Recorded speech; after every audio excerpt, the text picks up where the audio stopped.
Kasambahay ang work nun, te. Meaning, malinis siya, kahit mukhang hindi siya malinis. Dark skin kasi sila kaya akala mo marumi. Tsaka ikaw lang naman ang nakakakita ng dumi sa ibang tao.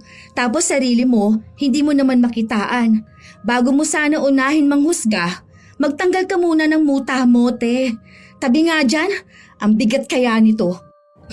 Huwag ka makikikain ng pansit mamaya ha. Hindi talaga, dahil alam ko na kung paano nila lulutuin yun. Malamang sa maruming pamamaraan. Sa mukha pa lang nila alam mo na kung paano sila kumilos. Unang tingin ko pa nga lang sa kanila, alam ko na kung anong klaseng tao sila eh.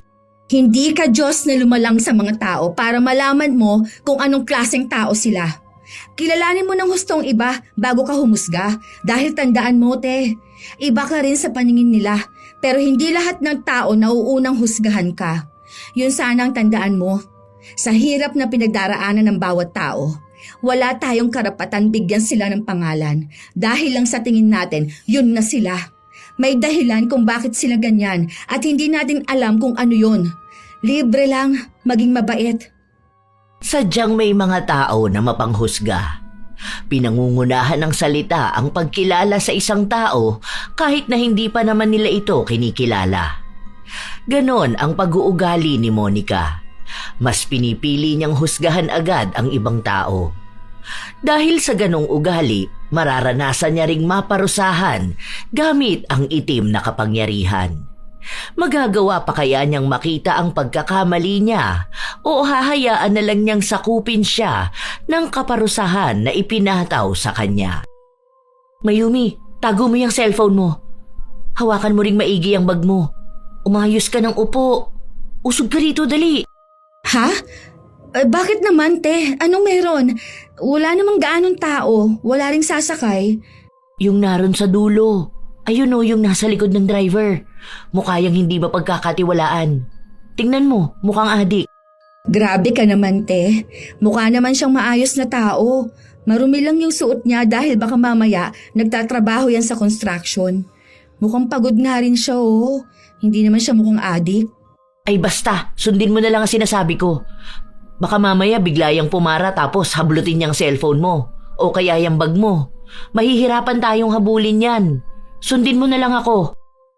Noong una, ayaw pakinggan ni Mayumi ang kanyang ate, pero si Monica na mismo ang kumuha ng cellphone ng kapatid, lalo na noong bababa na ang lalaki. Kapit na kapit talaga ang dalaga sa mga gamit niya na halatang hindi niya hahayaan ang sino man na makuha ito sa kanya.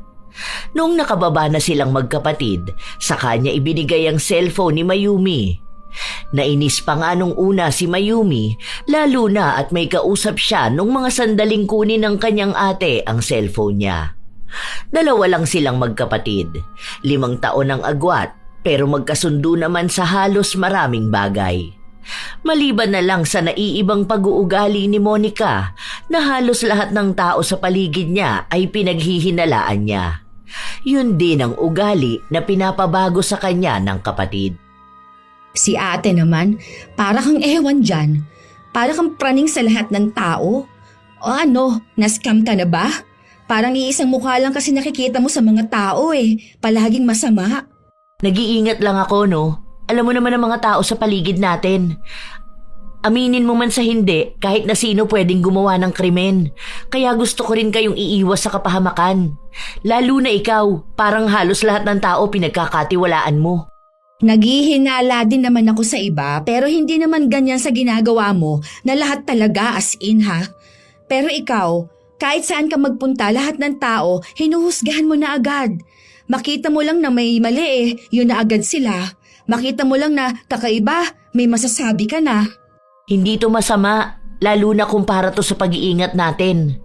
Tara na, bumili na tayo ng ireregalo kay mama. Gusto nun gold na necklace. Bilisan mo maglakad. Yung bag mo hawakan mo maigi. Tingnan mo ang daming tao rito, baka may mag-snatch niyan. Ayusin mo nga yan. Pinagsasabihan lang kita lalo na sobrang lala ng panahon ngayon. Sa mga araw na lumipas, kung sino-sinong tao na ang nahusgahan ni Monica.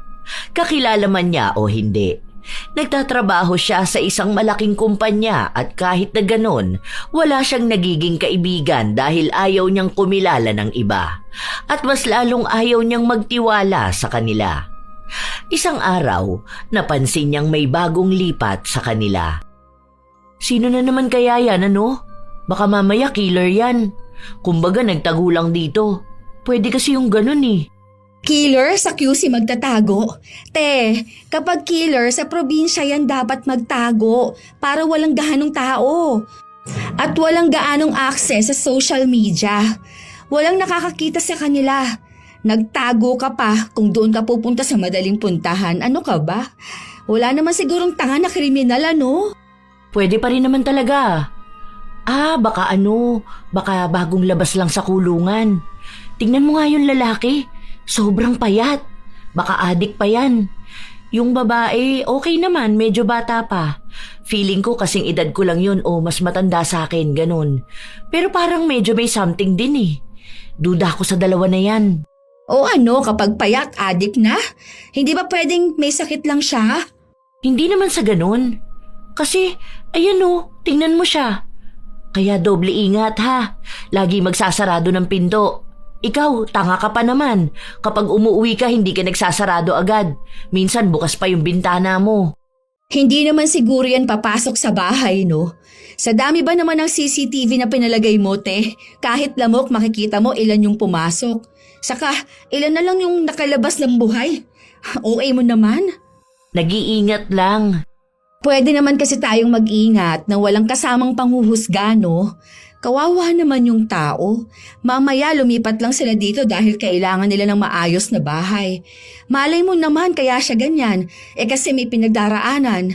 Hindi mo naman pwedeng sabihin kung ano ang isang tao base sa itsura lang niya eh. Don't judge a book by its cover nga, di ba? Ay pues, I do judge a book by its cover. Dahil kahit sa totoong book, sa cover ako nakabase.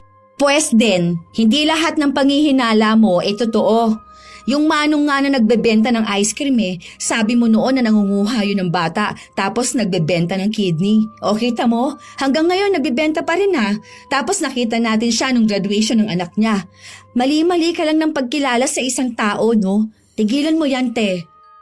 Kahit na anong sabihin ni Mayumi sa kanyang ate, hindi pa rin siya pinakikinggan nito. Dahil para kay Monica, lahat ng panghuhusga niya ay tunay.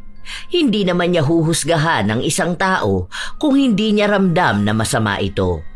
Hanggang sa isang araw, may nakita silang balita. Ito, tingnan mo to. Ayan, pinatay siya ng delivery rider. Oh, alin yan? Yung sa may babae na taga San Jose? Oo, ito yung sinasabi ko sa'yo kaya ayokong panay ka rin order eh. Madalas pa naman na ikaw lang ang nasa bahay o kaya si nanay lang. O, paano kung magkaganito ka? Yun pa namang rider na madalas nagde-deliver dito sa atin, mukhang mamamatay tao. Mukha pang manyakis kung tumingin. Hindi mo talaga ako masisisi dahil ang daming balita na nakikita ko. Nabasa ko yung isang post niyan. Magkakilala daw silang dalawa. Tapos itong si babae may atraso dyan sa rider. Gumanti lang din daw yung rider kasi may ginawa yung babae. Well, mali pa rin naman siyang patayin yung babae. Pero hindi mo pa rin alam kung anong motibo ng gumawa ng masama. Parang kampi ka pa dun sa nagkasala. Hindi yun ang ibig kong sabihin, okay? Ang sinasabi ko, yung motibo. Minsan, oo. Minsan ha, hindi ko sinabi na palagi. Minsan kasi, may mga tao talaga na nakakagawa lang ng masama dahil sa pagganti. Pero hindi ko sinabi na tama yon ha. Tulad nung nanay na pinatay yung rapist ng anak niya. Oo, di ba? Parang ganun ba? Basta, kahit na. Wag ka na mag-order online ha. Tingnan mo yung sasakyan mo ha. Send mo sa akin ang plate number ng tricycle para alam ko kung anong sinakyan mo. Te, OA ka talaga. Magkakilala na tayong lahat dito. 20 years ng buhay ko, dito na lang umikot. Kilala nila ako, kilala ko rin buong ang kanila. Huwag ka dyan ha, bye. Ganun talaga si Monica. Kaya minsan kapag nakikita siya ng ibang tao, iniisip na agad nila kung anong klaseng panghuhusga na naman kaya ang maipapataw sa kanila. Sa totoo lang, may mga nakaaway na si Monica pero wala pa ring nagbabago sa kanya. Ilang beses na rin siyang pinagsabihan ng kanyang mga magulang pero hindi talaga siya nagbabago. Hanggang sa isang araw, nasa palengke siya. Bumibili ng gulay kung saan nakita niya ang isang babae na pamilyar sa kanya. Parang kilala kita. Ako yung bago niyong kapitbahay. Lagi kitang nakikita kapag papasok ka na ng trabaho. Yung panganay ni Aling Diyosa.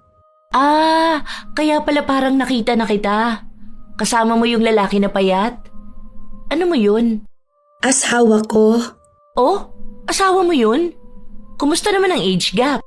Magkasing edad kami. 25 kami pareho. 25 ka pa lang? Ay, sorry. Nagulat lang ako kasi magkasing edad lang pala tayo. Sige, okay na yan. Magkano yan lahat? 376 lahat. Nagmamadaling umuwi ang dalaga dahil ang dami niyang nais na sabihin sa kanyang kapatid. Pagka-uwi niya, naabutan niya si Mayumi na naglilinis ng bahay. Parehas kasi silang walang pasok. Hindi niya pa nailalapag ang mga pinamili niya, ibinalita niya agad sa kapatid ang nalaman niya. Bakit naman mukha silang matanda? Alam mo, baka nagdadrugs yung mga yun Maaga kasi nakakapagpatanda ng mukha kapag ganun Kaidaran ko lang sila pero akala ko nasa 40s na sila. Tapos yung boses ng babae, hindi ko na itanong ang pangalan. Parang gasgasado. Sus, akala ko naman kung anong sasabihin mo. Pinahinto mo pa ako sa pagmamap ko. Hindi naman sila mukhang adik, no? Baka naman matured lang tignan. Pwede naman kasi yung ganun Minsan nga may mas bata sa'yo pero matured ang mukha. Hindi Iba talaga yung pakiramdam ko sa kanila Baka gumagamit talaga yun ng pinagbabawal na gamot. Wala naman kasi sa mukha yun. I mean, alam ko na naman tumingin ng mukha kung mukhang adik ba. Ganun. Pero siya, hindi ko naman nakikitaan na mukhang adik Mali lang talaga yung pagkakakilala mo dun sa tao, Huwag mo naman agad husgahan yung mukha ng tao. Hindi Kahit sa mukha pa lang, alam mo na kung anong klase siya ng tao. Bakit ikaw? Ang bait mo tingnan, mukhang anghel, pero yung ugali mo naman kakaiba. Akala mo kung titingnan ka parang hindi ka mapanghusga. Nagsasabi lang ako kung anong nakikita ko, Ay, maglilinis na lang ako ng sala, kesa madamay akong magkasala. Bahala ka na dyan, Napapailing na lang si Mayumi sa inaasta ng kanyang kapatid. Kahit naman tao na hindi dapat husgahan ay hinuhusgahan ito. Isinumbong din ni Mayumi ang kanyang ate kaya pinagsabihan ito ng kanilang mga magulang. Ilang araw pa ang lumipas habang kumakain mag-isa sa labas si Monica, napansin niya ang isang babae. Hindi naman niya ito kilala pero may panghuhusga na agad sa kanyang mga mata. Ano ba naman yung babae na yan? Wala man lang ba siyang respeto sa sarili niya? Nakakaloka naman, ang iksi na nga ng palda niya, nakatube pa. Pokpok ata yan Ang landi siguro niyan. O kaya baka naging kabit yan. Baka kabit yan ang kasama niya. Ang tanda na niya Ilang taon na yan Kung tutuusin baka lolo na niya yan. O kaya tatay niya. Hay, unang kita mo pa lang talaga sa isang babae, makikita mo na agad kung anong klase siyang tao. Bakit ba may mga ganyang babae? Hindi na nahiya. Pumwesto ang dalawa sa lamesa na katapat niya. Hindi na siya nagsasalita pero sa utak niya puno na ng panghuhusga sa babae. Kung ano-ano na rin ang tumatakbo sa kanyang utak. Kung paano maging malandi ang babaeng hindi niya kilala at kung paano ring magloko ang lalaki sa asawa nito para lang pumatol sa isang babaeng bayaran. Hanggang sa narinig ni Monica na tawaging tatay ng babae ang kasama nitong lalaki. Kasunod na umupo sa tabi nila ay isang ginang na tinawag naman niyang nanay. Doon niya lang nalaman na magulang yun ang babae na sinasabihan niyang malandi. Pero kahit na nagkamali na siya sa kanyang panghuhusga, hindi pa rin siya nakaramdam ng kahit na anong hiya o konsensya. Habang naglalakad siya pauwi, nakasalubong niya ang bago nilang kapitbahay. May hawak siyang bag, kaya mahigpit niya itong niyakap. Ito na nga ba ang sinasabi ko eh. Adik tong lalaki na to. Tingnan mo. Kapag ito lumapit sa akin, ako ipapalo ko sa ulo niya tong tumbler na hawak ko. Sige lang, lumapit ka rito, hayop na adik ka. Lumiko sa tindahan ang lalaki. Bibili lang pala ito at napagkamalan lang ni Monica na sa kanya papunta dahil sa dinaraanan niya ang lokasyon din ng tindahan. Hanggang sa nakauwi siya ng bahay nila, yakap na yakap siya sa kanyang bag. Naabutan naman niya ang kapatid na nakahiga sa sofa at nanonood. Para namang mawawala sa'yo yung bag mo na yan. Kulang na lang pakasalan mo yung bag mo. Munti ka na kasi yan masnatch sa akin eh. Ha? Bakit? Paano? Pagsakay sa jeep? Sa pilahan ba? Hindi, dyan lang mismo sa atin papasok. Malapit kina Aling Mireng. Oh, bakit naman may snatch dyan? Ano yan, kukunin ng kakilala natin? Te, walang snatcher na kukuha ng gamit mo. Lalo na kung alam nilang kapitbahay ka lang nila. Kung ano-ano naman yung ino-overthink mo dyan. Dalulo ka. Totoo yung sinasabi ko. Kunwari pa yung bago nating kapitbahay na bibili sa tindahan. Pero kita ko tingin niya kanina nasa bag ko. Over naman yan sa pagbibintang. Yung asawa na naman niya ni Thea, no? Ewan ko kung sino siya. Basta yung adik din na babae. Malamang kapag adik, kahit sino tinatalo nun. Saka ilang buwan pa lang sila dito, no? Baka kaya bagong lipat sila kasi nga may kaso sila. Mukha silang kriminal. Grabe ka naman magsalita sa mga yun. Ewan ko talaga ha kung hindi ka makahanap ng katapat mo. Diyan sa ugali mong yan, aba, maraming maiinis sa'yo niyan. Grabe kang manghusga ng tao eh. Wala namang ginagawa sa'yo. Aba, alangan namang hintayin ko pa na may gawin sa akin. Nag-iingat lang ako, no? Iba ang panahon na to. Lahat kayang gumawa ng masama. Lalo na yung mga mukhang kriminal. Okay, sige. Sabi mo yan eh. Patuloy na nagsasalita si Monica habang ang kapatid niya naman ay nagpatugtog na lang. Magkaiba talaga ang kanilang ugali. Ayaw na ayaw ni Mayumi na nanghuhusga kaagad ng ibang tao, lalo na't kung ang basehan lang ay ang itsura o ang pinagmulan. Dahil hindi nakikita ng mga mata ang pinagdaraanan ng ibang tao. Kung ano ang hindi nila sinasabi o kung ano ang mga laban nila sa buhay. Sa mga araw na lumipas, ang palaging pinupuntirya ng panghuhusga ni Monica ay ang mag-asawang bagong lipat lang. Isang hapon, noong nasa bahay lang siya at naglilikom ng mga sinampay, pansin niyang wala ang isa niyang paboritong damit. Nagduda na agad siya. Sakto pa nung palabas ng bahay si Thea, agad din itong bumalik. Nagmamadali pa. Ipinasok na muna ni Monica ang mga damit bago niya pinuntahan ang kapitbahay. Bakit, be? Alam ko kinuha mo yung damit kong nakasampay. Ha? Nakasampay saan? Malamang dyan sa sampayan namin. Ilabas mo na yon. Makikita ko pa rin naman yon kapag sinuot mo eh. Ha? Wala akong kinukuha. Hindi ko naman ugali na manguha ng gamit ng iba. Saka ano naman ang gagawin ko dun? Bakit nagmamadali kang pumasok kanina nung nakita mo akong nangunguha ng sinampay? Kitang-kita ko yun. Kalalabas mo lang tapos biglang pasok sa bahay nyo. Sinasabi ko sa'yo para maging maayos tayo rito, ilabas mo na yon. Nagmamadali akong pumasok dahil nakalimutan kong patayin yung kalan. Hindi naman kita nakita kanina. Tsaka wala akong kinukuhang damit dyan sa sampayan ninyo. Hayaan mo na. Makikita ko rin naman yon kapag ginamit mo. Kilala ko lahat ng gamit ko, no? Hindi na pinatulan ni Thea ang dalaga. Habang nagtutupi ng damit si Monica, wala siyang ibang ginawa kundi ang magsalita ng masasakit tungkol sa kapitbahay nila.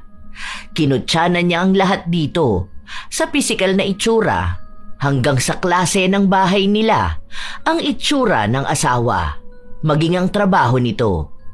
Maya-maya pa, dumating ang kapatid niya. Oh, te, bakit naman nagsasalita ka dyan mag-isa? Okay ka lang ba talaga? Hindi. Naiinis kasi ako dyan kay Thea. Ano na naman bang ginawa niya sa'yo? Sa susunod kapag magsasampay kayo, bantayan nyo ha. May kawatan tayong kapitbahay. Ano na naman ba yan? May pinagbibintangan ka na namang tao. Paano? Kanina, di ba kinukuha ko nga to mga sinampay. Pansin ko nawawala yung damit kong binili natin sa mall. Yung kulay brown na may hati dito sa gilid. Tapos parang patsyub siya dito sa kabila. Tanda ko yun na nilaban eh. Tapos nung nakita niya ako naglilikpit ng mga damit, ayun, bumalik papasok sa bahay nila. Kinumpronta ko. Ang sabi ba naman sa akin, nakalimutan niyang patayin yung kalan. Kung di ba naman gawain ng mga kawatan ng magsinungaling. Yung binili natin? Di ba hindi mo naman yun pinasampay sa labas? Kamo hindi yun pwede maarawan, baka mag-fade yung kulay. O doon mo yun sinampay sa kabilang kwarto Teka. Ayan nga nakahanger pa dyan. Ayan ba yun? Sinilip ng dalaga ang sinasabi ng kapatid niya. Doon niya nakita ang damit na hinahanap niya. Hindi ito nawala. Nakalimutan niya lang na doon niya pala nailagay. Humingi ka na sorry, te. Kawawa naman yung tao. Kinumpronta mo pa. Hindi ka pa nasiyahan na husgahan yung itsura nila. Pinagbintangan mo pa talaga na magnanakaw. Ikaw tong hindi alam kung anong ginawa mo sa mga gamit mo. Bakit? Masisisi mo ba ako na nagduda agad ako? Paano ba naman kasi? Bakit siya biglang magmamadali nung nakita niya ako? Ibig sabihin nun, kinabahan siya. Malay mo naman, hindi ka niya nakita. Tapos naalala niyang hindi niya napatay yung kalan. Ganun ako minsan Kapag yung utak ko biglang nakaalala ng gagawin ko, nagmamadali din ako tapos hindi ko na alam kung sino mga taong nasa paligid ko. Kasalanan mo yan. Kasi pinangunahan mo agad ng panghuhusga. Kawawa sa'yo mga tao talaga. Mag-sorry ka, hoy. Hindi humingi ng tawad si Monica dahil para sa kanya, wala naman siyang naging kasalanan. Ilang araw pa ang lumipas. Ang dami niyang taong nahusgahan, pero kahit na napapatunayan niyang mali siya, hindi niya pa rin inaamin na mali nga siya. Walang paghingi ng tawad. Hanggang sa dumating ang isang araw, may kapitbahay sila na nanghihiram ng pwedeng paglutuan ng handa para sa anak nito na may kaarawan noong araw na yon. Ay, hindi kami basta nagpapahiram ng kaserola, be. Hindi kasi pwede yung ganon. Kasi baka magkahawahan ng sakit Sumagot ang babae na wala naman daw silang sakit at noon pa man nang hihiram na sa kanila ng gamit. Sakto na wala sa bahay ang mga magulang ni na Monica at siya lang ang naiwan sa bahay kaya sa kanya nagsabi. Hindi talaga. Ayoko Si mama kasi maawain. Pero hindi niya alam kung ano yung risk kapag nagpapahiram ng gamit sa ibang tao. Kahit na hindi niyo sabihin, halata naman na may sakit kayo. Yung anak mo sobrang payat, tapos ikaw naman nangingitim yung ilalim ng mga mata mo. Hindi naman sa panghuhusga ko Kung ano yung nakikita ko, yun lang din naman ang sinasabi ko. Pasensya ka na, hiram ka na lang sa iba. Hindi na umapila pa ang babae dahil alam niyang hindi pa rin naman siya pakikinggan ni Monica. Mabilis na lumipas ang oras hanggang sa nakauwi si Mayumi kasama ang mga magulang nila. Ma, saan dito? Itong malaking lutuan ba? Oy, saan mo yan dadalhin? Tumawag kasi si Ate Ani kanina. Ang sabi niya, nanghihiram daw siya sa'yo kanina kaso hindi mo pinahiram. Wag na yan, hayaan mo siya. Dapat kasi kapag alam nila na gusto nila maghanda, bumili sila ng gamit nila. Hindi yung nanghihiram sila. Minsan lang naman yun manghiram, te. Tsaka nagbabalik naman sila. Mukhang may sakit yun Ang papayat nilang pamilya. Baka mamaya mahawaan pa tayo. Payat na talaga yung lahi nila. Walang sakit yun, no? Mas healthy pa nga sila kesa sa'yo. Saka mukha silang marumi. Parang hindi naglilinis, ganun. Kaya malamang kapag nagpahiram sa kanila, marumi lang din ibabalik. Kasambahay ang work nun, te. Meaning, malinis siya, kahit mukhang hindi siya malinis. Dark skin kasi sila kaya akala mo marumi. Tsaka, ikaw lang naman ang nakakakita ng dumi sa ibang tao, tapos sarili mo hindi mo naman makitaan. Bago mo sana unahin manghusga, magtanggal ka muna ng muta mo, te. Tabi nga dyan, ang bigat kaya nito. Huwag kang makikikain ng pansit mamaya Hindi talaga, dahil alam ko na kung paano nila lulutuin yun. Malamang sa maruming pamamaraan. Sa mukha pa lang nila alam mo na kung paano sila kumilos. Unang tingin ko pa nga lang sa kanila, alam ko na kung anong klaseng tao sila Hindi ka Diyos na lumalang sa mga tao para malaman mo kung anong klaseng tao sila. Kilalanin mo ng hustong iba bago ka humusga. Dahil tandaan mo, te, iba ka rin sa paningin nila. Pero hindi lahat ng tao nauunang husgahan ka. Yun sanang tandaan mo. Sa hirap ng pinagdaraanan ng bawat tao, wala tayong karapatang bigyan sila ng pangalan. Dahil lang sa tingin natin yun sila. May dahilan kung bakit sila ganyan at hindi natin alam kung ano yun. Libre lang ang maging mabait. Then, libre lang din naman manghusga. Bakit? Kailan ba tumama ang panghuhusga mo? Hindi palagi, pero may tumatama. Ibig sabihin lang nun, tama pa rin akong kumilala ng iba. Ay, ang hirap mong kausap, te. Yan dapat ang hinuhusgahan. Hindi na nakipagtalo pa si Mayumi sa kanyang kapatid. Kahit na ilang araw o linggo ang lumipas, kung ano-anong kwento ang naririnig ni Mayumi mula sa kanyang ate. Pero lahat ng yon ay kinokontra niya naman, lalo na kung may kinalaman sa panghuhusga sa isang tao. Ayaw na ayaw kasi ni Mayumi ng ganon, lalo na kung ang hinuhusgahan ay taong kahit pangalan ay hindi nila alam. Madalas na ganon ang ate niya. Kahit saan ito magpunta ay may hinuhusgahan siya. Lahat na ata ng taong makikita ng mga mata niya. Isang araw, habang nasa grocery sila, may napansin si Monica. Kita mo yung babae na yun? Hindi nahihiya ano? Bakit naman siya mahihiya? Kumakain lang naman siya. Kababaeng tao kakain ng ice cream tapos tatawa ng ganyang kalakas? Ay, hindi yata ako na-inform na bawal palang kumain ng ice cream ang mga babae habang tumatawa kasama ang mga kaibigan. Uy, kailan pa ba yung pinatupad, ha? I mean, ang sagwa kasi tingnan. Paano kung makita ng mga lalaki ang ganyan? Parang wala kasing respeto sa sarili yung mga babae na ganyan eh. Malandi siguro yan. Kung kani-kanino na lang yan sumasama. Baka mamaya may HIV na yan. Grabe ka naman, te. Nakita mo lang kumain ng ice cream kung kani-kanino ka agad sumasama. Paano kung jolly lang siya? Sino ba naman hindi tatawa kapag kasama ang mga kaibigan mo, di ba? Saka, hindi mo siya kilala, te. What if, kaya siya ganyan kasaya kasama yung mga kaibigan niya kasi may problema siya sa bahay nila. Oh, tas kumakain sila ng ice cream. Malay mo, libre ng friend niya para gumaan yung pakiramdam niya. Hindi naman kasi porket yan ang nakikita mo, yan na talaga siya. Kanina, yung matanda na kasama yung apo niya rito, hinusgahan mo na agad. Pinagbintangan mo magnanakaw. Kakain lang pala sila sa Jollibee kasi nga birthday nung apo niya. Paano? Bakit kasi ang dungis nila? Mahirap nga sila, di ba? Mali mo nangangalakal sila tapos nakaipon sila ng pera para makabili man lang ng spaghetti para dun sa bata. Alam mo, hindi mo kasi alam ang pinagdaraanan ng bawat tao, okay? Kaya huwag kang manghuhusga kaagad. Ay, hindi ko na problema kung gano'n ang tingin ko sa kanila, no?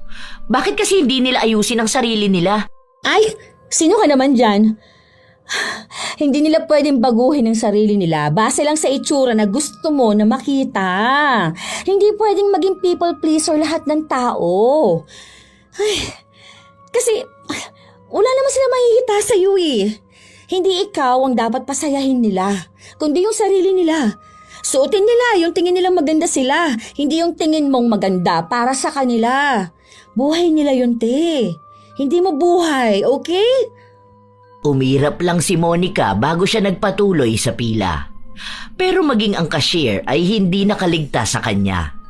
Noong natapos na sila, sinabi niya sa kapatid na mukhang may kakaiba sa babae na yon. Ha? Something? Oo, may something. May konti, sinto-sinto, ganun. Kita mo sa actions niya parang hindi siya makakilos ng maayos. Tapos parang alam mo yung hindi siya makatingin ng direkta sa tao? Ay sus, mahalin mo naman ganun lang talaga siya. Yung mga something na yan, o kaya may kinalaman sa mental kineme na yan, mga doktor lang sa isip ang pwedeng mag-diagnose, okay? Hindi mo pwede i-diagnose ang sakit ng isang tao base lang sa kung anong nakikita mo sa kanya. Ay, tara na nga te, umuwi na lang tayo. Kesa naman may mga tao pang mahusgahan dito. Nakakaloka ka talaga kasama sa labas. Sana si mama na lang talagang sinama ko. Buti pa yon kahit magastos, hindi naman mapanghusga. Pinagpipilitan pa rin ni Monica kung ano ang sinabi niya. Isang araw, may nakuha na naman silang balita sa isa nilang pinsa na nagkaroon ng problema sa pinansyal. Hindi pa naman ito naaakusahan sa kasong ipinapataw sa kanya. Pero mukhang may hatol na agad sa kanya si Monica. Ang sabi nga 'di ba na pagbintangan lang. Kinukuha pa yung CCTV. Base naman doon sa statement ng iba nilang mga katrabaho, wala ngang kinalaman si Kuya Dennis. May imbitasyon na nga. Ibig sabihin yan, meron na talaga siyang kaso. Mahuhuli na yan. Kaya nga problemado sila, di ba? Hindi yan. Naniniwala pa rin akong hindi magagawa ni Kuya Dennis na magnakaw. Ang bait kaya nun. Tapos matalino at madiskarte rin sa buhay. Nadamay lang siguro yun. Kung matalino yun, hindi yun gagawa ng masama. Duda ko noon pa na matalino siya. Binibida lang naman siya palagi ni Tita Angel. Pero ang totoo noon, hindi siya matalino. Ay, sa bagay, kapag sa school pwede ka namang mandaya eh. Kung tropa mo yung professor mo, o kaya mangungodigo ka para tumaas ang grades mo. Ganun lang yun. Magaling siya sa mga diskarte, kaya nga siguro magaling din siya magnakaw. Kaya dati nung nakikitira siya dito sa atin, naku ayoko talaga. Kita mo yan, paano kung tayo naman ang nanakawan, ha? Kayo pa naman palaging maawain. Hindi nyo alam kung anong kaya ng isang tao. O ayan. Lumalabas na naman ang pagiging OA mo. Maging OA na lang ako, basta wag lang talaga akong maloloko ng mga tao sa paligid ko. Teka, may tao yata sa labas. May kumakatok. Sino kaya yun? Huwag mong buksan, baka mamaya masamang tao yan. Boses ni Thea. Ako na nga ang kakausap sa kanya. Nako, kasi kapag ikaw ang haharap sa tao, huhusgahan mo talaga, sigurado yun. Sabi nga nila bakit nga raw kakaiba ka tumingin? Kasi tinitingnan mo raw talaga mula ulo hanggang paa. Ganun ka ba talaga, te? Hindi kumibo si Monica. Umupo lang siya sa sofa habang ang kapatid niya ang humarap kay Thea.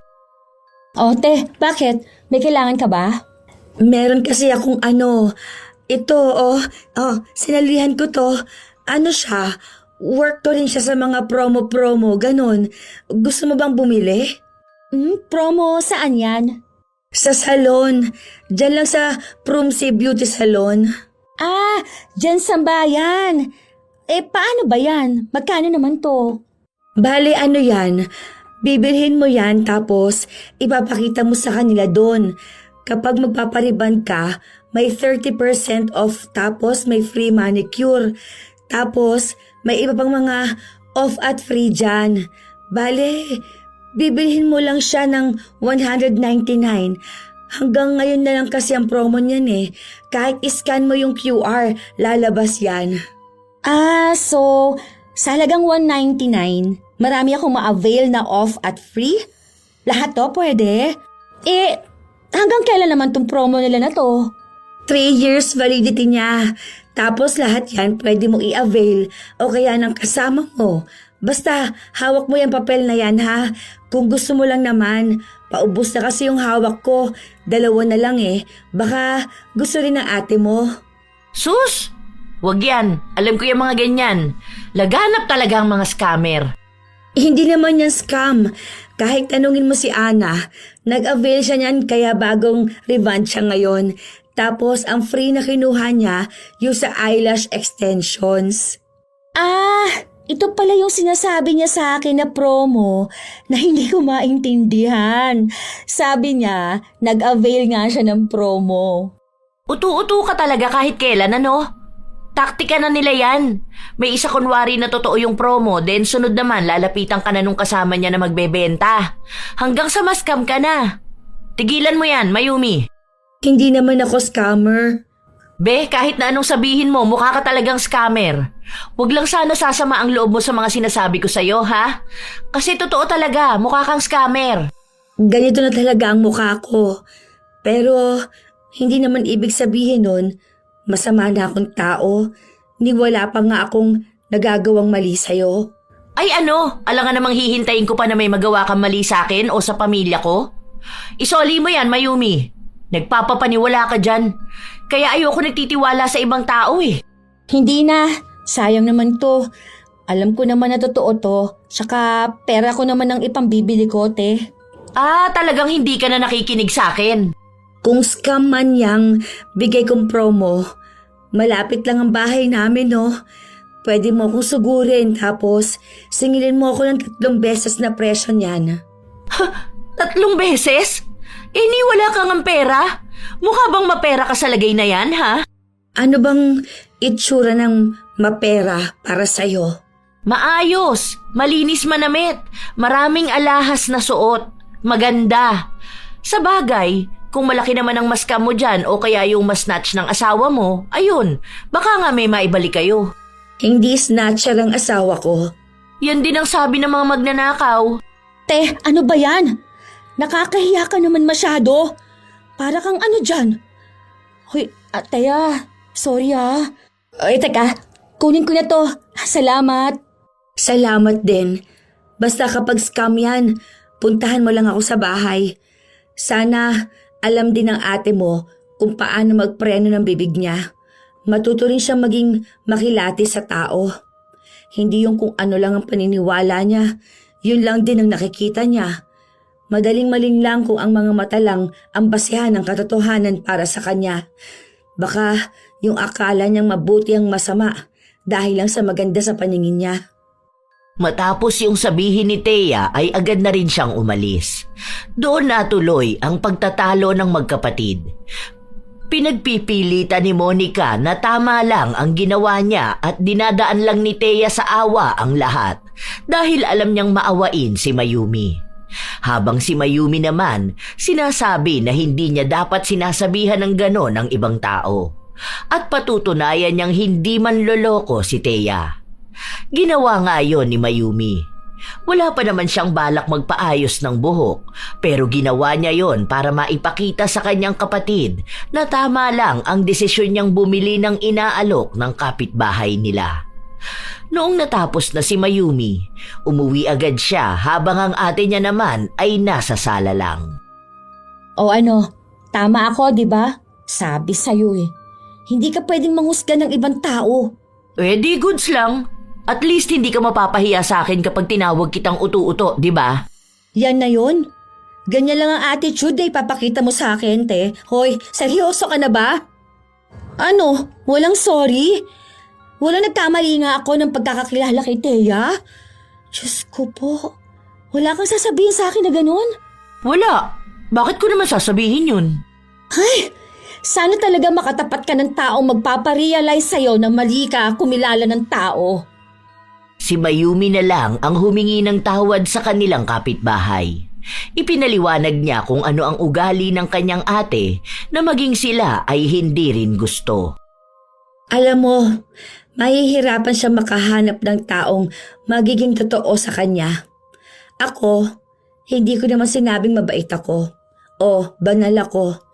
Pero itong mukha ko, malayo ito sa kung ano talagang iniisip niya sa akin. Gets ko naman na siguro mukha akong scammer pero hindi naman ako scammer. Mukhang snatcher ang asawa ko dahil pangit no. Okay lang, alam ko naman yun Sinabi pa nga niya na mukhang addict, di ba? Sorry talaga, Thea. Pagpasensyahan mo ng ate ko ha. Hindi dapat ikaw ang humingi ng tawad sa nagawa niyang mali. Dapat hayaan mo siyang humingi ng tawad para sa sarili niya. Hindi pwede na siya ang mas matanda, tapos ikaw pang mas matured sa inyong dalawa.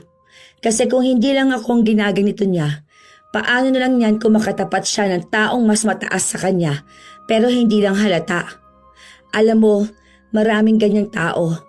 Yung kung titingnan mo, mukhang mahirap lang, pero napakayaman naman pala. Naku, sinabi ko naman na yan sa kanya Minsan nga, yung mga todo forma tapos akala mo astang mayaman, yun pala yung mga hindi mayaman. May kakilala nga ako yung parents nung dati kong classmate. Akala ko noong una nagbebenta ng isda sa palengke. Yun pala ang daming negosyo. As in, kasi pudpud pa yung tsinelas nung lalaki. Sabi ko nga kay ate minsan yung mga mayayaman, butas-butas pa yung damit. Yun na nga. Sana lang malaman yun ng ate mo. Malay mo isang araw, yung boss niya pala nilalait at hinuhusgahan na niya ng hindi niya nalalaman. Huwag na lang sana mangyari yon. Sana nga magbago siya. Sige, te. Uwi na ako ha. Salamat ulit. Saka, pasensya ka na talaga. Ilang araw pa ang lumipas, hindi pa rin talaga nagbabago ang pag-uugali ni Monica. Sa halip nga na tumino siya o magbago dahil ang napagsasabihan ay mas lumalala pa siya. Wala siyang pinipiling tao. Walang edad o trabaho. Madalas lang din na ginagalang niya ay yung mga tao na sa tingin niya ay matino at mataas. Isang beses pa, nasa labas silang buong pamilya. Noong may makulit na bata na lumapit sa kanila. Kinuha naman agad ito ng yaya pero sadyang makulit ang bata. Nako, kawawa talaga mga magulang yan paglaki niyan. Dagdag yan sa problema ng lipunan. Kuy, grabe ka naman, te. Malamang bata yan kaya malikot. Lahat naman siguro ng mga bata makukulit, di ba? 3 taon pa lang yan, oh. Hindi mo pa nga alam kung anong mangyayari dyan paglaki niya, eh. Magiging problema na kaagad. Bata pa lang makikitaan mo na agad yan. Kapag mabait, yun, alam mong magiging mabait yun paglaki. Kapag ngayon pa lang makulit na yan, sutil yun paglaki. Naku, maniwala ka sa akin. Bakit naman si Oscar? O nung bata yun, talagang napakakulit nun. Umakyat pa yun sa aparador. Kamuntikan pa nga mahulugan, di ba? Talaga sobrang kulit. Tapos ngayon na binata, sobrang bait. Ang sipag mag-aral. Tapos nagtatrabaho na rin kahit menor pa kasi kailangan niyang tulungan yung tatay niyang may sakit. Kaya hindi mo talaga pwedeng husgahan ang bata tapos i-predict mo ang future niya na para bang manghuhula ka at may tarot cards ka dyan sa harapan mo. May kakilala ako, mabait ng bata pero na lumaki, napakawalang hiya.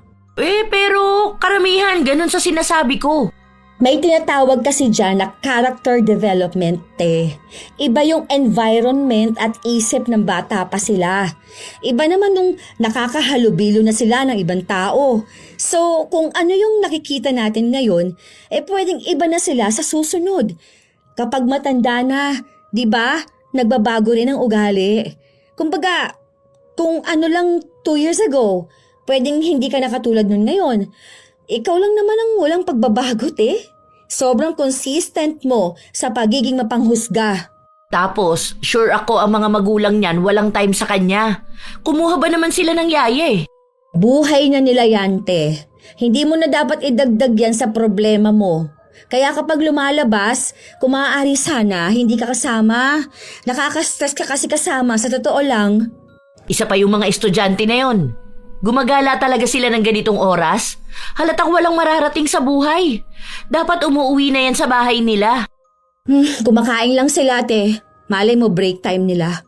Saka, kung yung mga magulang nga nila pinapayagan sila sino ka naman dyan para pagsabihan sila ng ganyan? Ay, sa daldal mo, lumamig na tong kinakain ko.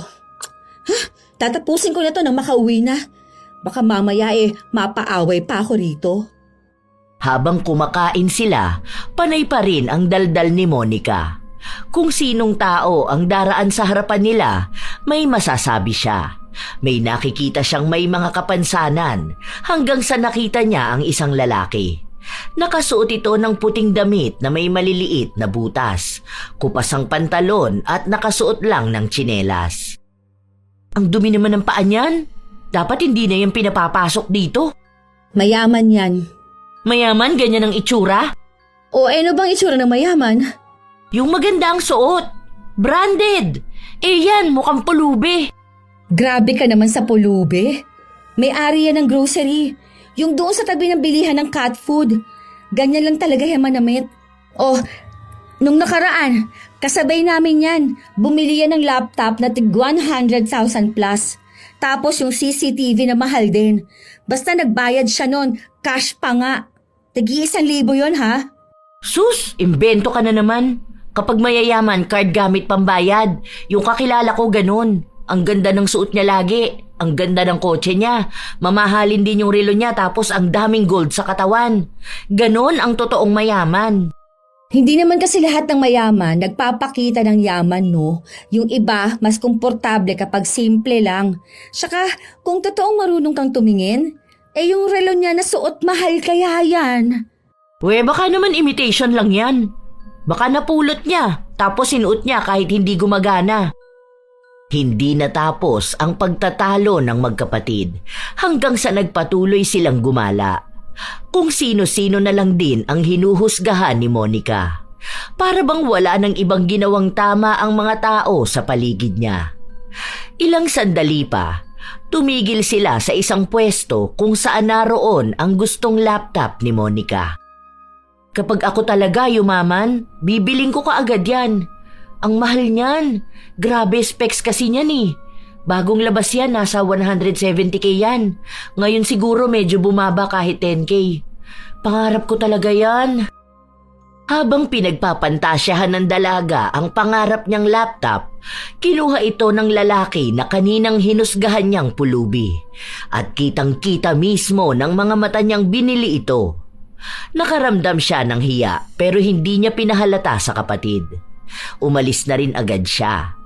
Ang pangarap niyang matagal niyang pag-iipunan, ganun lang kadaling nabili ng taong walang maayos na kasuotan.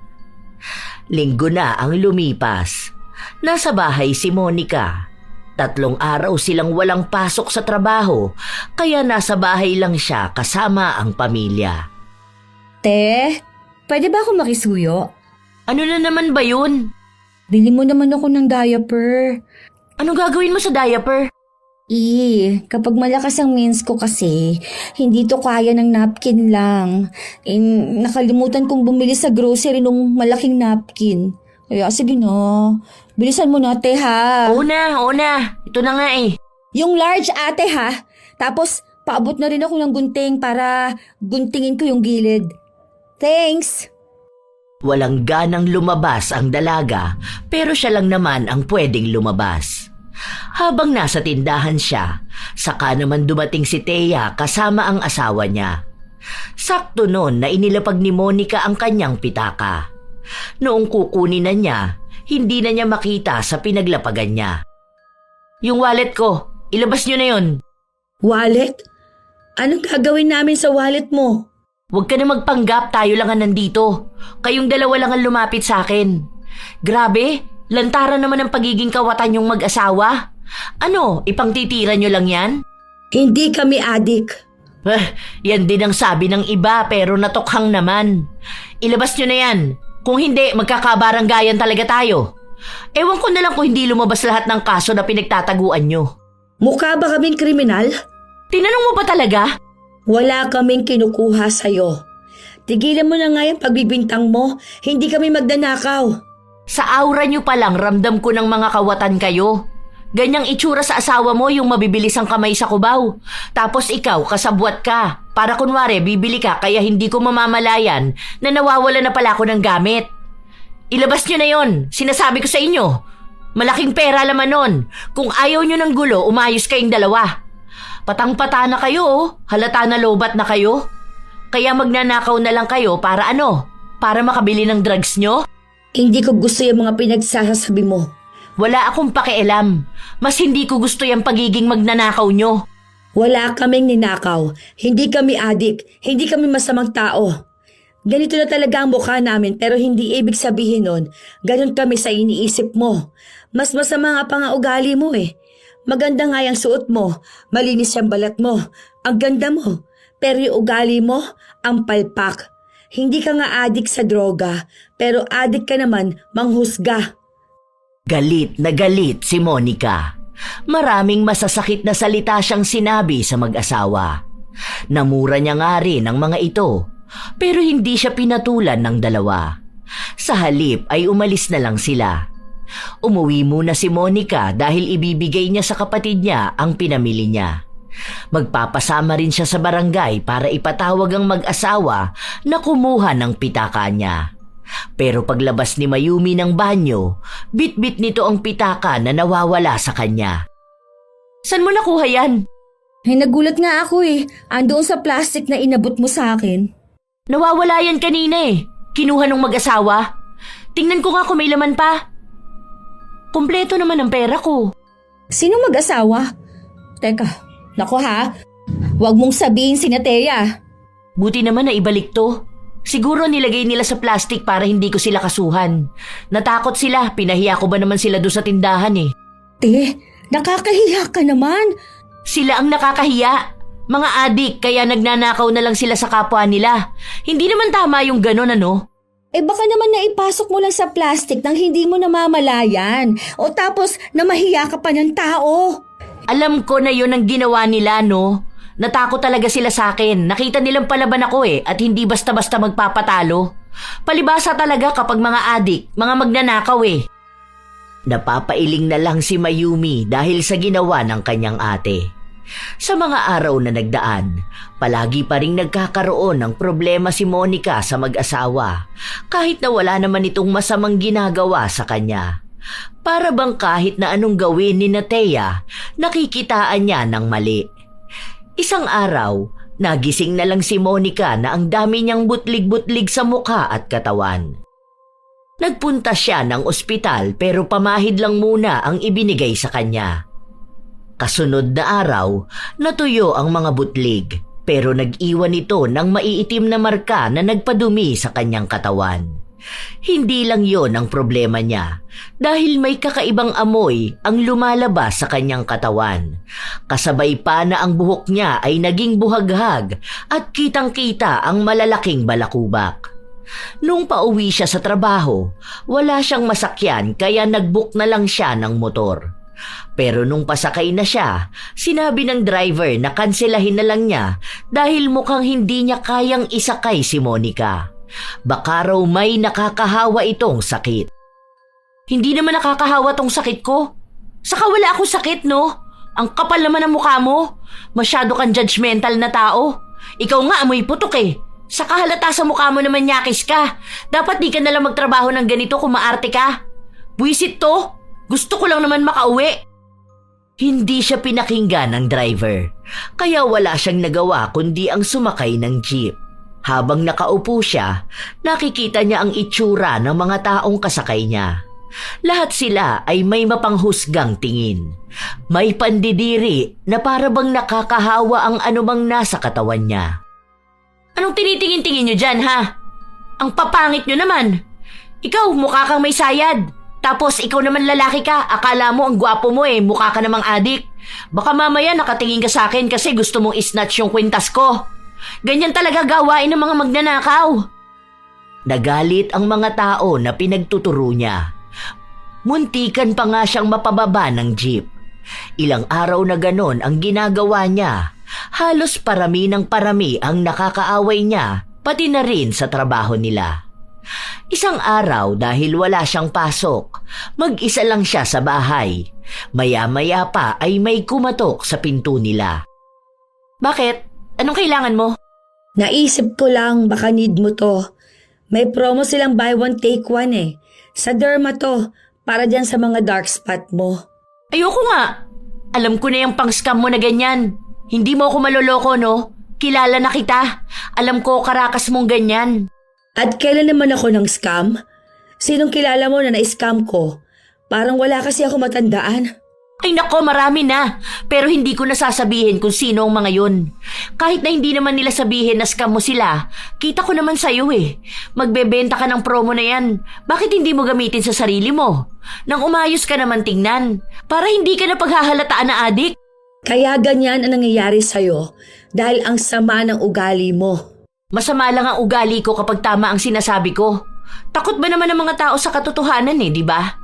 Kaya nga naiinis ka sa akin. Ewan ko. Basta ako alam ko sa sarili ko kung anong klaseng tao ako. Hindi ko naman kailangan magpaliwanag sa'yo. Hindi namin kailangan ipaliwanag ang sarili namin dahil kahit naman anong sabihin namin, paniniwalaan mo kung ano yung naging panguhusga mo. Nanguhusga ka rin naman ng walang batayan. Takot ka lang talagang aminin kung ano ba yung totoo. Kung hindi ka magbabago, baka mas malala pa yung mangyari sa'yo. Baka siguro malalaman mo lang na mali ang manghusga ng tao kapag ang tao na mismo ang manghuhusga sa'yo pabalik. Ano? Hindi pa ba sabat yung sinasabi nila na dugyot ka kaya ka naging galisin? Na mukha kang hindi ka raw naliligo kaya ang baho mo? Tapos ang dami pang balakubak? Sino nagsabi niyan? Idedemanda ko. Oh, bakit naman nagkaroon na ng demandahan ngayon? Hindi ba? Ganyan naman yung gawain mo. Hindi ka nga namin dinemanda nung pinagbintangan mo kami adik. no sinasabi mo kami ang nagnakaw ng wallet mo? Dahil wala naman kayo pera pandemanda, di ba? Paano mo nasabi? Halata naman sa mga ginagawa mo eh. At sa itsura mo na wala kayong pera. Hindi ko naman mababago yung pag-iisip mo na ganyan. Sige, kung ayaw mo nito, edi wag. Umirap lang si Monica. Buong araw siyang nakasimangot lang. May mga bagong lumitaw kasi na sugat. Lapitin pa nga ng langaw, kaya minsan hindi niya napapansin na parang inuuod ang sugat niya. Kahit anong ipahid niya, walang nangyayari. Kapag naman tatakpan niya ang sugat, mas lalo namang lumalala. Isang beses pa, halos 1 linggo siyang hindi pinapasok sa trabaho dahil na rin sa sugat niyang nakakadiri kung titingnan. Ayusin mo na lang. Ano kayang pwede kong gawin dito? Bakit kahit wala namang langaw parang may uod? Yung as in super liit lang. Kaya siguro Makate kasi gumagapang yun ano. Baka ano yan, te? Pinaparusahan ka na. Ano namang parusa? Saka bakit naman ako paparusahan ha? Kasi nga may attitude ka, di ba? Baka yung budhi mo na bulok na. Tapos, need maglabas ng uod. Hay, tumahimik ka nga dyan. Ang dami mong sinasabi. Alamin mo na lang kung anong gamot sa ganito ko. Baka mawala na ako ng trabaho nito eh. Ayaw pa rin akong papasukin. Baka raw mahawaan ko sila. As if naman nakakahawa to, di ba? Saka ang aarte nila. Halata namang hindi sila naliligo. Hindi ako sa nanghuhusga ha. Totoo yun. Yung isa doon, yung malapit lang sa office namin, hindi naman yun naliligo. Minsan papasok yun parang bagong gising lang siya. Tapos yun pa ang isa sa pinakamaarte. Paano mo naman nasabi na bagong gising siya? Malamang yung itsura kaya ng buhok niya. Yung sobrang dry tapos sabog-sabog. O di ba kapag ganun, kapag bagong gising ka lang?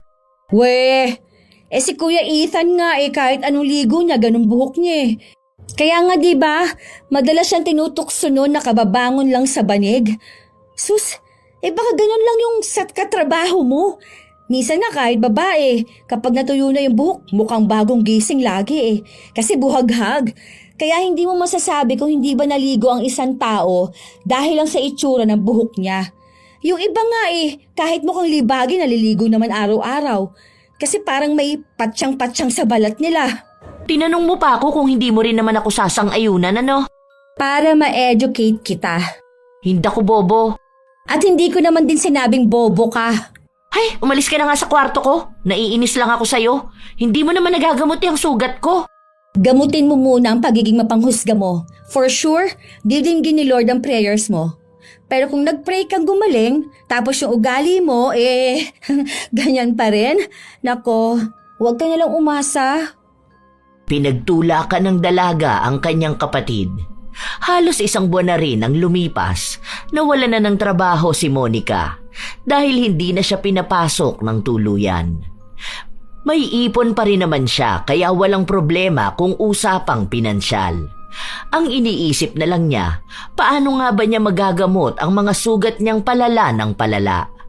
Kahit banlian niya ng mainit na tubig, hindi nawawala ang maliliit na uod.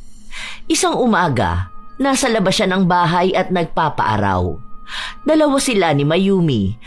Pagkatapos ay napansin niya ang kapitbahay nila. Bumalik na pala yung si Nicole? Oo, last week pa. Nagkabalikan sila ng asawa niya. May anak naman kasi sila. May tililing yata talaga yan ano? Kasi minsan bigla na lang niya magagalit sa asawa niya. Tapos maghihiwalay sila. Tapos magkakabalikan lang din. Puro siya ganun. Hayaan mo nga sila, buhay naman nila yun Away mag-asawa. Hindi ko rin naman alam paano yung ganyan kasi wala naman akong asawa, no? O, saka ikaw rin naman Ay, ayan na pala si Gina. Ang laki na niya, no? Bakit ganyan na siya magsuot? Grabe naman yung sando niya. Sabi na nga ba tama ako Tahimik yan nung bata yan, tapos nasa loob pala ang kulo, ano? Alam mo, grabe ka na talaga. Nagsando lang nasa loob agad ang kulo. Napakainit kaya sa Pilipinas. O anong gusto mo, mag-jacket yan? Hindi ba pwede mag-t-shirt? Ayan si Nina. Ano ba yan? Tomboy? Lagi yan naka-t-shirt ng malalaki, no? Tapos yung may malalaking tatak. Ang pangit tingnan sa babae yung ganyan. Sa bagay, yung nanay niya, tomboy yun na nabuntis, di ba? Mana lang din siya sa nanay niya. Baka mabuntis din yan sa inuman. Ay, ewan ko sa'yo, te. Kung ako sa'yo, kaysa punahin mo sila, bantayan mo yung sugat mo. Nilalangaw na naman, oh. Tingnan mo, iyak ka na naman yan mamaya kapag may maliliit na uod na gumagapang dyan. Tiningnan ni Monica ang mga sugat sa kanyang binti. Ang daming langaw na nakadapo. Hindi niya yon napansin. Kaya pumasok na ulit sila sa loob ng bahay. Nilinisan niya yon gamit ang maligamgam na tubig at nagpahid ng gamot. Nung sumapit ang linggo, sinamahan siya ng kapatid na magpunta sa ospital. Wait lang, te. Mag-CR lang ako, ha. Kanina pa ako naiihi. Bilisan mo lang, ha. Hindi pa nga nakakaalis, oh. Wait ka na lang dyan. Medyo malayo pa naman yung number natin. Yung sugat mo, paypayan mo yan, ha. Baka mamaya sa iba na naman nakatingin yung mata mo. Tapos hindi mo makita may piyesta na ng langaw dyan sa sugat mo. Oo na, sige na. Katulad nga ng sinabi ni Mayumi, napabayaan na naman ni Monica ang pagbabantay sa kanyang sugat dahil abala siya sa pagtingin sa mga taong nasa paligid niya. Dahil doon, napuno na naman ng langaw ang kanyang mga sugat. May katabi pa siyang tumayo para lumayo sa kanya. Nainis siya nung nakita niya yon. May manang din na nanlait sa kanya at sinabi kung gaano ba siya kadugyot na babae. Hoy! Hindi nyo alam kung anong nangyayari sa akin, ha? Hindi nyo pwedeng sabihin yan dahil lang sa kung anong nakikita nyo ngayon. Para kayo mga walang isip. Hindi nyo muna alamin kung ano ba tong nangyayari sa akin. Hindi ako dugyot na babae. Malinis ako sa katawan ko. May sakit lang ako na hindi ko alam kung ano. Sa halip na makatulong kayo sa nararamdaman ng isang tao, binibigyan nyo pa ng sama ng loob. Pero hindi pa rin siya kinaawaan ng mga tao.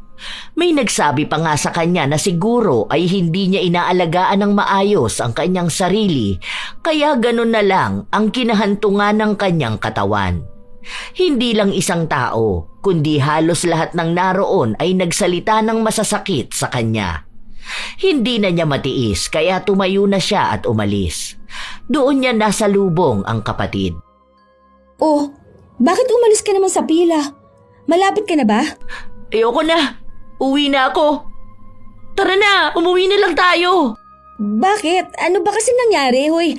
Hoy, ano ka ba? Ba't umiiyak ka? Paano? Bakit naman kasi ganun sila sa akin, ha? Bakit ang dami nilang sinasabi tungkol sa akin? Hindi nga nila alam kung ano bang pinagdadaanan ko. Naghihirap din naman ako, no? Nanghuhusga na agad sila. Di bali sana kung yung mga tingin nila sa akin, yung mga naririnig kong masasakit na panghuhusga, nakakatulong sa paggaling ko. Kaso, hindi. Mas lalo lang silang nagpapalala. Ewan ko, bakit ba ang sama nila? Bakit ba ganun sila sa akin? Alam mo, te, naaawa ako sa'yo sa totoo lang. Pero kasi, hindi mo ba gets? Parang parang alam mo yun, pinaparamdam sa'yo yung pinaparamdam mo noon sa ibang tao. Ano na naman ba yung sinasabi mo? Di ba ganyan ka rin naman? Nanghuhusga ka ng tao kahit hindi mo pa naman alam kung anong pinagdaraanan sa buhay? Hindi alam kung ano meron sa buhay niya kung bakit siya ganun. Kung ano lang din yung nakikita mo, yun na lang din naman ang pinaniniwalaan mo. Bakit? Sobrang hirap ba? Masakit sa puso, no? Kasi kung ganyan yung reaction mo, malamang masakit talaga. Tapos, ganyan yung pinaparamdam mo sa ibang tao. Ganyan talaga mismo. Baka kaya yan nangyayari sa'yo para buksan yung isipan mo. O ayan, no? Dinala ka sa sitwasyon nila para alam mo yung nararamdaman nila. Bilang isang taong mapanghusga na ngayon hinuhusgahan na. Siguro naman, baka kahit kaunti may natutunan ka. Hindi nakakibo si Monica. Hanggang sa makauwi sila, panay lang siya iyak. Nawawala na siya ng gana at pag-asa. Pero may suporta pa rin siyang nakukuha sa pamilya niya. Alam niya sa kanyang sarili na yun na ang pinakamabigat na pangyayaring napagdaanan niya. Damay na ang lahat. Ang utak niya, ang katawan, ang emosyon at maging ang pananampalataya niya. Doon niya naisip ang maraming bagay. Bumalik sa kanya ang mga sinabi sa kanya ng kapatid at ng pamilya niya tungkol sa mga tao na nasaktan niya dahil sa pagiging mapanghusga. Doon niya napagtanto na lahat nga ng tao ay may pinagdaraanan. Kilala man niya sa pangalan o hindi, mayroong laban na sila lang ang lumalaban. Kaya bakit niya nagawang husgahan ang isang taong hindi naman niya natulungang lumaban sa buhay? Binase niya lang lahat sa kung ano ang nakikita ng kanyang mga mata. Isang araw, habang kumakain sila, bigla niyang nabanggit ang nasa isip niya. Ang hirap pala talagang mahusgahan, ano? Yun bang alam mo naman sa sarili mong wala kang nagawa? O kaya alam mong hirap ka na, tapos yung mga tao sa paligid mo, ang alam lang nila ay yung nakikita nila. Ay, wow! Legit ba yan? Ang alin? Yan! Yung realization mo. Kasi hindi ako sanay. Baliw ka. Oo nga. Nitong mga nakaraan bigla ko na lang yung naisip. Kasi ang nakikita ko lang kung ano sila mismo. Pero isang bahagi lang pala yun ng buhay nila. Sa likod nung nakikita ko, yung sakit, takot at pangangailangan nila sa buhay na hindi ko alam. Tapos nakakasakit ako. Nagbibigay ako ng dagdag pasanin sa kanila. Imbis na makatulong man lang ako ako pa mismo yung dagdag sa problema nila. Wala lang, yan lang ang naisip ko. Siguro kasi nga napagdaanan mo rin. Oo, nakita ko na ang dali lang para sa isang tao na manghusga pero napakahirap unawain kung bakit ganun ang isang tao. May nabasa nga ako na bawat tao may kanya-kanyang pinagdaraanan sa buhay. Yung kasabay mong tumawid sa kalsada, pwedeng may problema siya sa pamilya. Yung nakasakay mo sa jeep uuwi kasi namatayan. Yung isang nakasabay mong bumili ng pagkain, yun pala yung unang beses niyang magbibigay ng reward sa sarili niya dahil nakaya niyang lumaban sa buhay. Yung kung sino mang nakita mo lumalaban sa sakit o kaya kagagaling lang sa sakit. Ganon. Sobrang lawak ng mundo. Sobrang daming nangyayari sa bawat tao. Kaya hindi mo pwedeng sabihin kung anong klase siyang tao dahil siya lang ang nakakakilala sa sarili niya. Sa totoo lang ay natutuwa ang pamilya ni Monica sa inaasta niya, sa mga napagtatanto niya nitong mga nakaraang araw. Dahil doon, nakikitaan din nila na nagiging mabuti na si Monica. Hindi man ganun kabilis at perpekto, nakikitang may pagbabago sa pag-uugali niya. Hindi na niya hinuhusgahan ang bawat taong nakikita niya. May kakaiba man o pangkaraniwan. Mas inuuna niyang isipin na bawat reaksyon o ugali ng tao ay may pinanggagalingan. Mag-iisang taon ng ganon ang kalagayan ni Monica. Nahihirapan na siya, pero hindi pa rin siya nawawalan ng pag-asa. Isang araw, nagpunta sila sa simbahan para magpatulong ulit sa pagdarasal na bumuti na siya. Nananalig siya sa kapangyarihan ng Diyos, nagagaling siya sa anumang dinaramdam niya. Nung pauwi na sila, nasa lubong niya pa si Thea, kasama ang asawa nito. Thea, wait lang. Bakit? May kailangan ka ba sa akin? Wala naman. Sana, hihingi ako ng tawad sa nagawa ko sa'yo. I mean, sa inyo ng asawa mo. Yung panghuhusga ko sa inyo. Yung pagbibintang ko na ninakaw nyo ang wallet ko. Alam ko na hindi nyo yun ninakaw dahil kasalanan kong hindi ko napansin na inilagay ko pala sa plastic. Hindi ko alam kung bakit parang paus ka magsalita o kung bakit ang payat ng asawa mo. Tapos tinawag ko pa kayong adik. Tapos snatcher. Sorry ha. Sorry din sa pagtawag sa yung scammer. O kung anumang mga naitawag ko sa inyo na hindi tama. Sorry. Patawarin mo ko. Wala na yon. Hindi rin naman ako nagtatanim ng sama ng loob sa ibang tao. Saka nakikita ko naman na nagbabago ka na talaga. Sana nga totoo na yan. Sana rin tuloy mo yung ganyan. Kasi sa totoo lang, makikita mo kung gaano makabuluhan ang mundo kapag nilawakan mo ang pananaw at pag-unawa mo. Yun na nga rin ang napansin ko. Ang dami kong nakita na noon hindi ko nakikita. May mga paliwanag pala talaga sa lahat ng bagay. Sana mas lalo din tayong magkakilala para maging magkaibigan tayo. Para din makakuha ko ng maraming promo at discount sa kung saan-saan. Nagtawanan silang dalawa na para bang yun na ang simula ng pagkakaibigan nila. Ilang linggo pa ang lumipas, palaging nagdarasal si Monica na gumaling na siya. Gusto na niyang makalabas ulit at makita ang mundo. Doon na rin nila unti-unting nakikita na umaayos na ang kalagayan ni Monica. Hindi nila sigurado kung sadyang parusa yon o may taong gumawa ng pambabarang sa kanila. Basta ang alam na lang ng dalaga, bumabalik na ulit ang kanyang sigla. Tingnan mo medyo okay na siya no? Hindi na siya yung parang may lalabas na uod. Ano? Meron pa bang lumalabas na uod? Wala naman akong nararamdaman. Hindi na rin naman ako nilalapitan ng langaw. Tingnan mo, patuyo na ang mga sugat ko, di ba? Oo, marks na lang talaga ang tatanggalin mo dyan. Kapag magaling na talaga yan, bili ka na lang ng Kojic. Puputi ka na ulit niyan. Saka sana pati yung budhi mo. Loko ka! Lagi mo akong inaasar! Joke lang. Pero alam mo, happy naman ako na maayos ka na. Sana wag ka na ulit-uulit na maging mapanghusga ha. Kaya hindi ka nagkakaroon ng boyfriend Hoy, ang galing mo naman. Magkakaroon na ako, no? Ay, buti naman. Para hindi ka tumandang dalaga, no?